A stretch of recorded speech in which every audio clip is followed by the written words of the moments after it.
மதுரை சித்திரை திருவிழாவில் கள்ளழகர் பச்சை பட்டுடுத்தி தங்கத்தேரில் பவனி வந்து வைகை ஆற்றில் இறங்கிய நிகழ்வில் லட்சக்கணக்கானோர் சாமி தரிசனம் செய்தனர். மதுரை சித்திரை திருவிழாவின் முக்கிய நிகழ்வான அழகர் வைகை ஆற்றில் இறங்கும் நிகழ்ச்சி வெகு விமர்சையாக நடைபெற்றது. பச்சை பட்டுடுத்தி தங்க குதிரை வாகனத்தில் பவனி வந்த அழகரை கைகளில் தீபம் ஏந்தி ஏராளமான பக்தர்கள் வரவேற்றனர். இன்று காலை சுமார் 6 மணியளவில் கள்ளழகர் வைகை ஆற்றில் இறங்கினார். அப்போது பக்தர்கள் எழுப்பிய கோவிந்தா கோவிந்தா என்ற கோஷம் விண்ணை பிழைந்தது. ஆற்றில் இறங்கிய அழகர் மீது பக்தர்கள் மலர்களை தூவியும் தண்ணீரை பீச்சியடித்தும் பரவசமடைந்தனர்.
பச்சை பட்டுடுத்தி கள்ளழகர் ஆற்றில் இறங்கியதால் விவசாயம் செழிக்கும் என்று பக்தர்கள் மகிழ்ச்சியடைந்தனர்.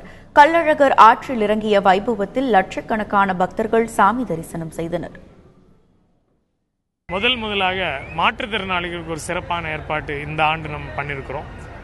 அனைத்து சிறப்பான ஏற்பாடுகள் தமிழக அரசு தமிழக முதலமைச்சர் சிறப்பான உத்தரவுப்படி மதுரை மாவட்ட நிர்வாகம் பண்ணியிருக்கிறோம். இந்து சமய அறநிலையத்துறை அனைத்து துறைகளோடு இணைந்து இந்த சிறப்பான விழா மதுரைக்கு சிறப்பாக இருக்கிற கள்ளழகர் பெருமாள் வைகை ஆற்றில் தங்களோட திருப்பாதத்தை வைக்கிற இந்த சிறப்பான விழா ஏற்பாடுகள் நல்லா இருக்கிறது. லட்சக்கணக்கான மக்கள் மகிழ்ச்சியோடு கலந்து கொண்டு